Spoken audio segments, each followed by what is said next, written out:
Assalamualaikum warahmatullahi wabarakatuh. Selamat pagi anak-anakku.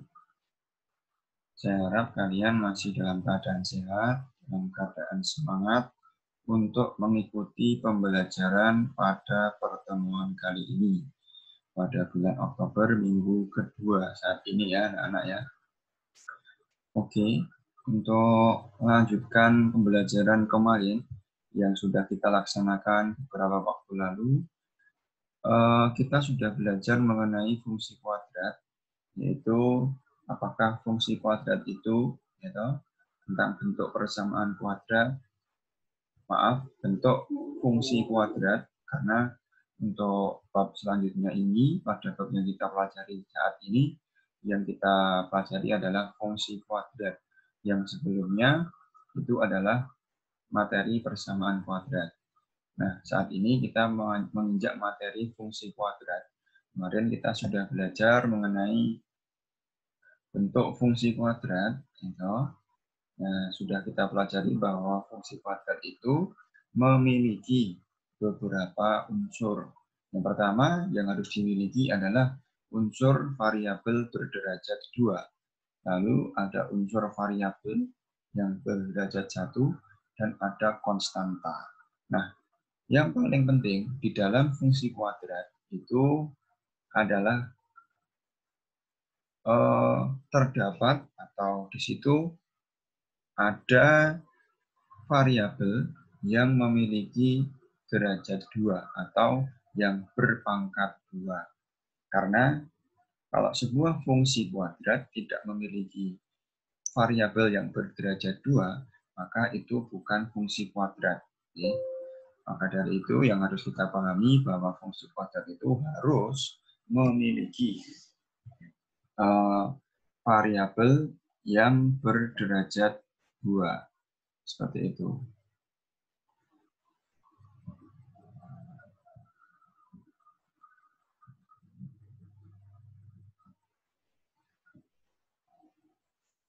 Nah, selanjutnya, seperti kemarin kita sudah diberikan contoh soal ya, silakan contoh soal bisa dilihat di situ dan dikerjakan kemarin ya sudah ya. Di situ memiliki unsur-unsur dari fungsi kuadrat itu ada koefisien variabel yang berderajat 2, ada koefisien variabel yang derajat 1 dan ada konstantanya. Nah, kemarin kita sudah belajar juga mengenai bayangan atau bayangan dari fungsi kuadrat ya.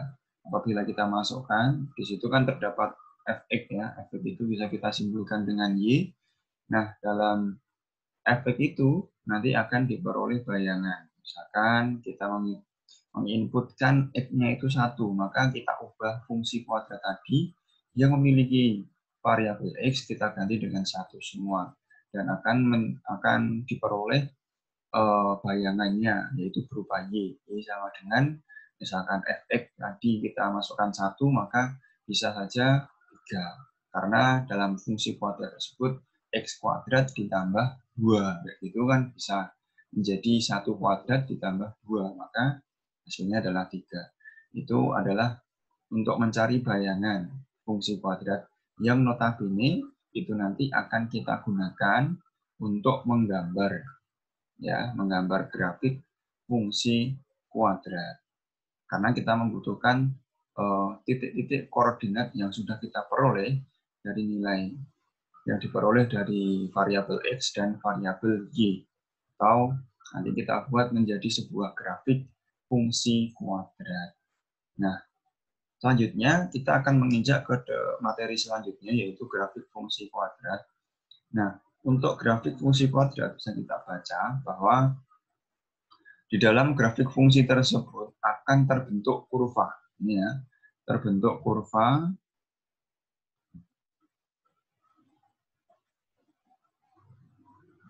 Nah, ini akan terbentuk kurva. Yang kurva itu nanti akan menjadi sebuah parabola. Ya, akan membentuk sebuah parabola. Seperti apa? Mari kita lihat nanti.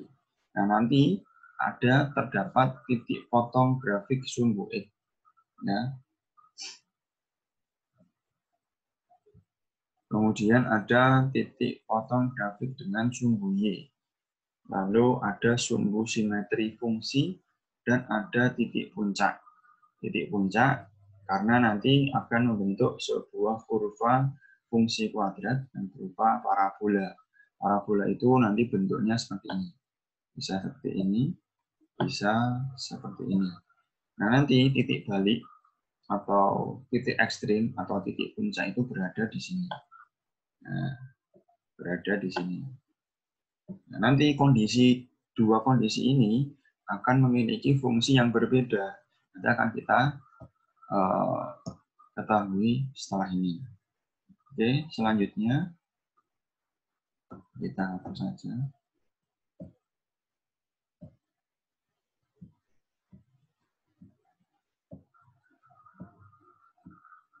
Nah,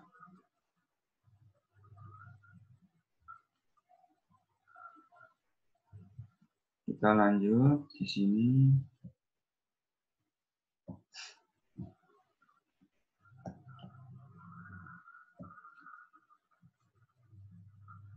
Nah, di dalam menentukan titik balik grafik fungsi kuadrat, nanti di dalam fungsi kuadrat yang memiliki definisi atau bentuk umum AX pangkat 2 ditambah BX ditambah C, kita sudah mengetahui ya kemarin ya bahwa A itu adalah koefisien variabel yang berderajat 2 atau variabel yang berpangkat 2, lalu B itu adalah koefisien dari variabel X, dan C itu adalah konstanta. Maka kita bisa memiliki rumus untuk mencari titik balik atau titik puncak dari kurva tersebut atau grafik tersebut. Bagaimana? Nah, nanti kita bisa mengerti dengan cara bahwa titik koordinat titik balik dari grafik fungsi kuadrat itu diperoleh untuk titik X, ya, absis, ya, namanya absis atau titik X. Titik koordinat untuk sumbu X itu diperoleh dari min B per 2A. Min B per 2A. Nah, ini diperoleh dari mana? Dari sini. Min B itu berarti negatif dari koefisien B dibagi oleh 2A. 2A diperoleh dari koefisien dari variabel X atau variabel yang berderajat 2. Nah, selanjutnya untuk mencari titik balik dari sumbu Y itu diperoleh dari min D per 4A. Min D itu siapa? Min D itu adalah diskriminan. Diskriminan itu diperoleh dari ini. B kuadrat dikurangi 4AC. Nah, nanti kita bagi dengan 4A. Hasilnya nanti adalah salah satu titik koordinat dari sumbu Y. Maka nanti akan diperoleh semisal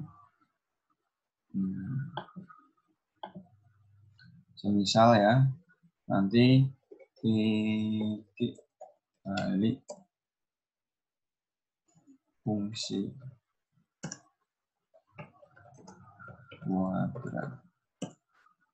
Titik balik fungsi kuadrat nanti misalkan ya, ini misalkan min 2,3 seperti itu. Jadi nanti akan terbentuk titik balik fungsi kuadratnya seperti itu. Ya, gitu. Seolah bisa dipahami untuk ini. Selanjutnya kita lanjutkan. Taruh sini aja lah. Ya. Nah, contoh saja untuk mencari koordinat titik balik grafik fungsi kuadrat dari fungsi Y sama dengan 1/3 X pangkat 2 dikurangi 2X plus 7 adalah titik-titik. Kita tahu bahwa tadi untuk X itu min B per 2A, dan sumbu Y itu adalah min D per 4A. Maka bisa kita tuliskan di sini penyelesaian. Nanti untuk sumbu X yaitu min B per 2A. Maka diperoleh min B. Kita lihat min B itu diperoleh dari koefisien sumbu X. Dan di sini koefisien sumbu X itu adalah negatif 2. Berarti min dari negatif 2 dibagi 2 kali. Nah, 2A, A itu adalah koefisien dari X pangkat 2. Maka kita kalikan dengan 2 kali 1/3. Nah, seperti ini. Selanjutnya, diperoleh, karena ini min ketemu negatif, maka menjadi positif ya, 2 kali 1/3. Maka diperoleh 2/3. Begini aja ya. Saya buat ini sebentar.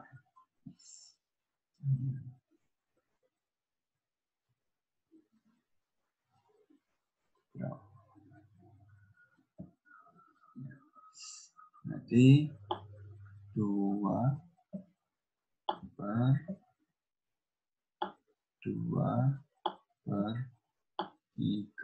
ini ya. Nah, di dalam pembagian bentuk pecahan seperti ini, maka bisa kita tuliskan 2, sebentar. Ini terlalu besar ya.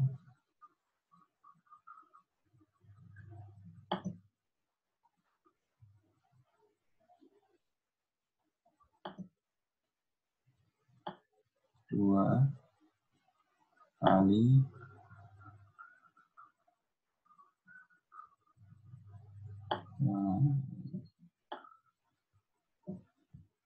3/2 ya. Maka bisa kita coret 2 dan 2. Maka diperoleh 3. Maka ketemu nilai X untuk yang X itu sama dengan 3. Ini ya, untuk yang titik potong di sumbu X.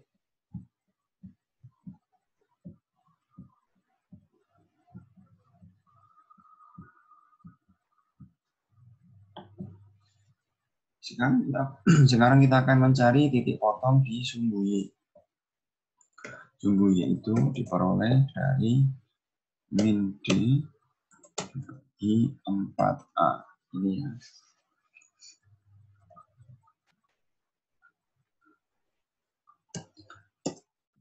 Maka diperoleh, sebelumnya kita harus mencari D dulu. D itu adalah B pangkat 2 dikurangi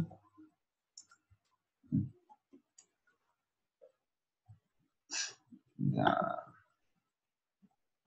saya tuliskan di sini ya, yaitu diperoleh dari min D per 4A. Maka diperoleh juga negatif dari B pangkat 2 kurangi 4A. Ini ya. Lalu kita bagi dengan 4A. Kemudian kita dapat memperoleh min dari B kuadrat dikurangi 4AC. B-nya tadi kita peroleh min 2, yaitu 4 ya, berarti min 2 dipangkatkan 2, hasilnya adalah 4 dikurangi 4AC. Berarti 4 kali A-nya adalah 1/3 dan kali C-nya adalah 7 dibagi 4 kali 1/3. Ini ya.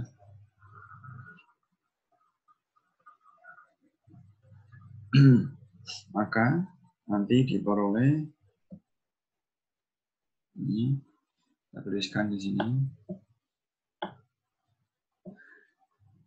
min 4 dikurangi 4 kali 1/3,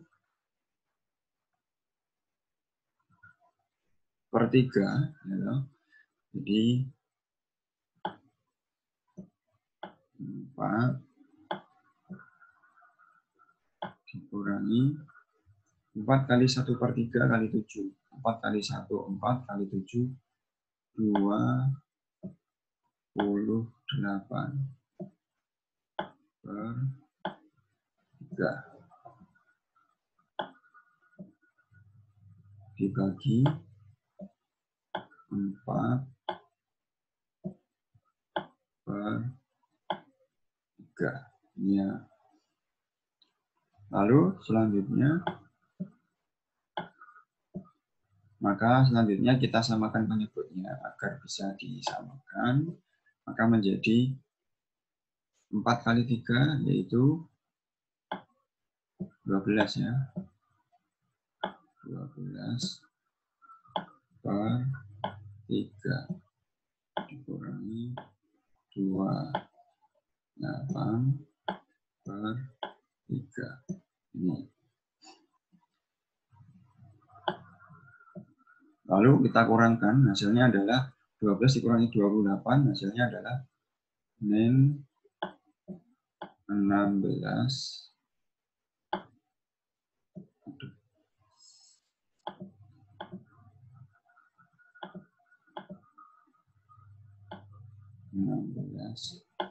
per 3. Nanti ada kurungnya ya. Di sini negatif. Nah, terus kemudian karena dibagi 4/3, maka dikalikan 3/4. Nah, ini. Maka selanjutnya kita bagi, ya. Lalu 16, min 16 dibagi 4, hasilnya adalah min 4. Ya, kita hapus ini.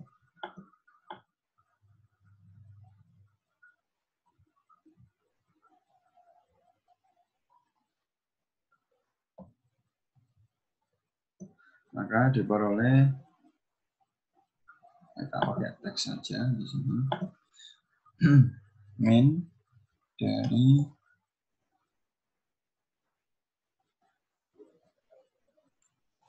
negatif 4. Maka diperoleh 4. Ya. Maka di sini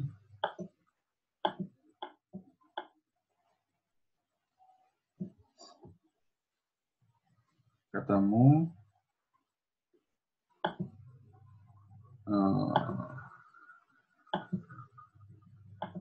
Y sama dengan 4.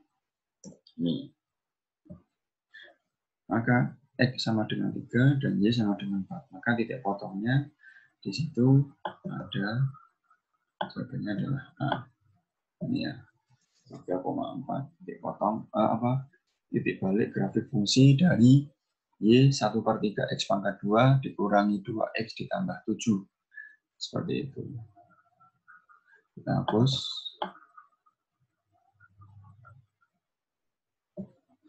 Kalau bisa dipahami ya. Ini untuk contoh yang titik balik. Selanjutnya kita akan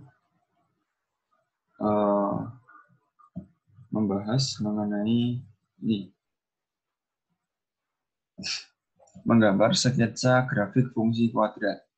Cara menggambar sketsa grafik fungsi kuadrat di antara rumus fungsi kuadrat itu adalah fx dari ax kuadrat ditambah bx ditambah c sebagai berikut, yaitu yang pertama adalah menentukan titik potong grafik dengan sumbu koordinat dengan cara grafik memotong sumbu x jika y sama dengan 0. Maka kita nanti masukkan di sini 0, nanti ketemu x-nya berapa, gitu ya. Lalu grafik memotong sumbu y jika x sama dengan 0, nanti kita masukkan x-nya 0, nanti ketemu y-nya berapa. Maka di situ adalah titik potong di sumbu x dan sumbu y. Lalu yang kedua adalah menentukan koordinat titik balik, koordinat titik balik atau titik puncak tadi dengan cara menggunakan rumus yang sudah saya terangkan tadi. Lalu selanjutnya adalah menentukan beberapa titik bantu yang dilalui oleh grafik. Bisa berupa misalkan x-nya 1 nanti y-nya berapa, x-nya min 5 nanti y-nya berapa, nanti bisa kita lihat. Lalu selanjutnya setelah ketemu beberapa titik, kita hubungkan titik-titik tersebut sehingga nanti akan membentuk sebuah grafik fungsi kuadrat. Nah, ini bisa digunakan ya untuk contoh. Silahkan nanti dikerjakan. Apabila ada pertanyaan nanti bisa ditanyakan lewat kolom komentar dan yang ada di link yang saya buat ya nanti. Sekaligus untuk tugas yang pertama dulu bisa dikumpulkan lewat link yang di sini, nanti akan ada kolom, bisa diupload semuanya. Ada 2 tugas yang harus diupload, yaitu tugas yang kemarin dan tugas pada hari ini. Seperti itu. Sama itu untuk membuat grafik fungsi kuadrat.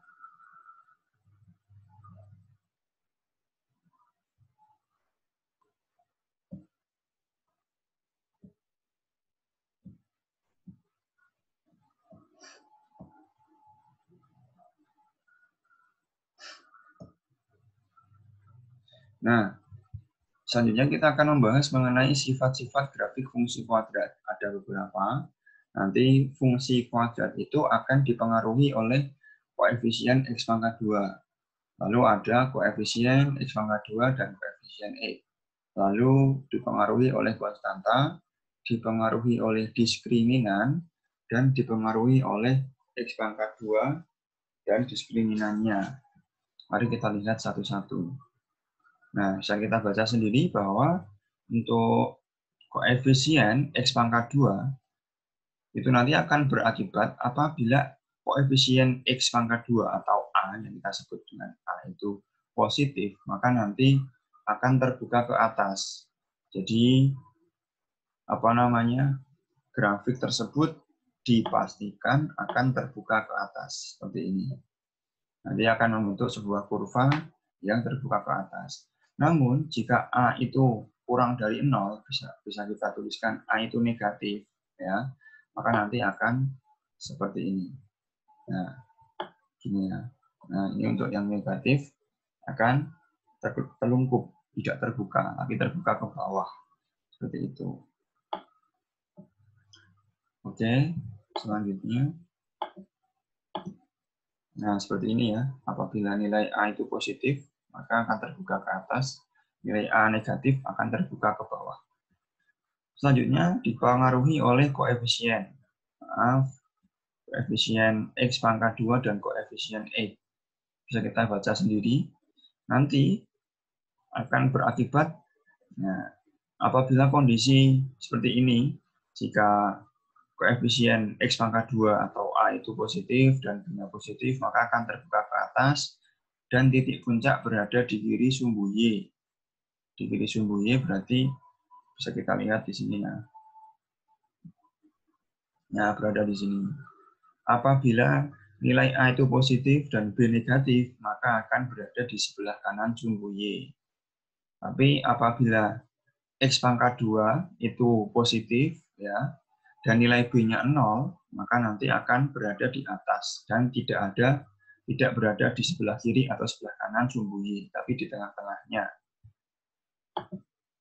Namun, apabila nilai A itu negatif dan B positif, maka akan berada di sebelah kanan, tapi telungkup ke bawah, terbuka ke bawah. Tapi apabila nilai A itu negatif dan B-nya negatif, ya, karena B lebih kurang dari 0, berarti negatif ya, itu berarti berada di sebelah kiri sumbu Y dan telungkup atau terbuka ke bawah.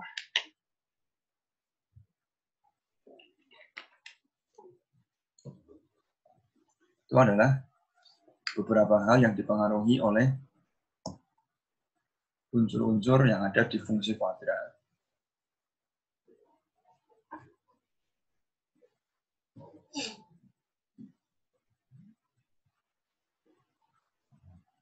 Sebentar. Selanjutnya berdasarkan konstanta. Nah, di sini apabila konstanta itu lebih besar dari 0 atau positif, maka akan memotong sumbu Y positif. Sumbu Y itu yang atas ya, atas bawah. Kalau C itu sama dengan 0, maka nanti akan melalui titik pangkal koordinat.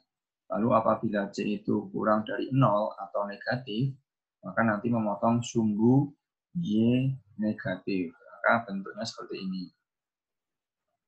Ketika C positif, maka akan memotong di atas. Ya, ini sumbu Y. Lalu ketika C-nya sama dengan 0, maka nanti akan memotong di titik pangkalnya.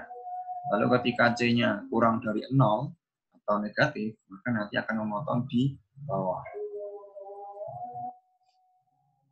Lalu ada yang berdasarkan diskriminan. Ketika diskriminan itu lebih dari 0, maka nanti sumbu Y ada 2 titik yang berlainan. Apabila diskriminan itu sama dengan 0, maka nanti akan menyinggung sumbu X atau sumbu Y di satu titik ya. Ketika D-nya kurang dari 0 atau negatif, maka nanti tidak memotong sumbu X. Ini untuk gambarannya seperti ini ya. Nanti pasti akan memotong ketika D-nya lebih besar dari 0 atau kita bisa menyebut itu positif ya. D-nya positif, maka nanti akan memotong di 2 titik. Apabila D-nya sama dengan 0, maka nanti akan memotong di 1 titik. Ini puncaknya di sini. Ya. Selanjutnya ketika D-nya kurang dari 0 atau negatif, maka nanti tidak akan memotong di kedua sumbu. Seperti itu. Itu yang keempat. Lalu yang kelima, dipengaruhi oleh koefisien X pangkat 2 dan diskriminan. Nah, seperti ini.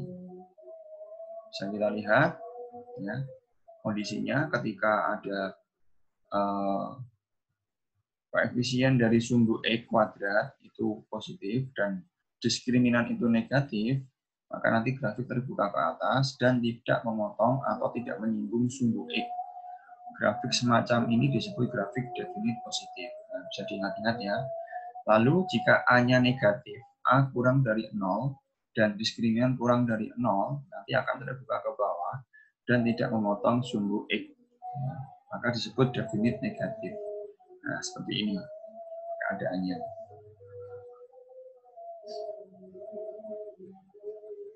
Jadi dipahami ya. Tadi kita sudah belajar mengenai sifat-sifat grafik fungsi kuadrat. Lalu kita akan belajar mengenai persamaan grafik fungsi kuadrat. Ada beberapa, melalui 3 titik. Yang kedua, memotong sumbu X di 2 titik. Lalu yang ketiga adalah menyinggung sumbu X. Dan yang keempat adalah melalui titik puncak. Persamaan grafik fungsi kuadrat yang melalui 3 titik dari titik A, B, dan C dapat dicari dengan cara mensubstitusikan ketiga titik ke dalam persamaan umum. Nah, contohnya seperti ini. Langsung saja disubstitusikan. Ya. Lalu, memotong sumbu X di 2 titik. Apabila sumbu X itu di 2 titik, maka nanti bisa kita peroleh dengan menggunakan persamaan fungsi kuadrat seperti ini. Contohnya seperti ini ya. Lalu selanjutnya menyinggung sumbu X ya, menyinggung sumbu X. Maka akan terbentuk sebuah beberapa fungsi itu bisa dilihat. Maka nanti bisa kita tuliskan, kita kerjakan ya. Dan yang keempat adalah melalui titik puncak. Persamaan grafik fungsi kuadrat memiliki koordinat titik puncak P dan Q dan melalui titik A. Maka diperoleh seperti itu. Nanti akan menjadi seperti ini. Ya. Oke, itu untuk pembelajaran pada pertemuan kali ini. Apabila ada yang belum paham, bisa kalian ulas kembali, bisa di rewind, bisa di back ulang atau diputar ulang, di repeat ya. Silakan dari rumah masing-masing. Apabila masih belum paham, nanti bisa dibuka saja channel YouTube saya. Nanti akan saya jelaskan secara rinci di situ untuk materi fungsi kuadrat ini. Nanti akan saya upload, insya Allah hari Kamis sudah siap. Silakan bisa dipahami. Dan untuk tugas nanti akan saya sampaikan tugasnya ada di YouTube saya. Ya, nanti akan saya berikan tugas di situ juga. Dan mungkin nanti juga saya akan mengirimkan bisa berupa WA atau berupa gambar yang ada yang nanti akan saya upload di WA atau mungkin bersamaan dengan ini. Insya Allah nanti seperti itu ya. Untuk pembelajaran tugas insya Allah tidak sulit, nanti hanya beberapa soal saja.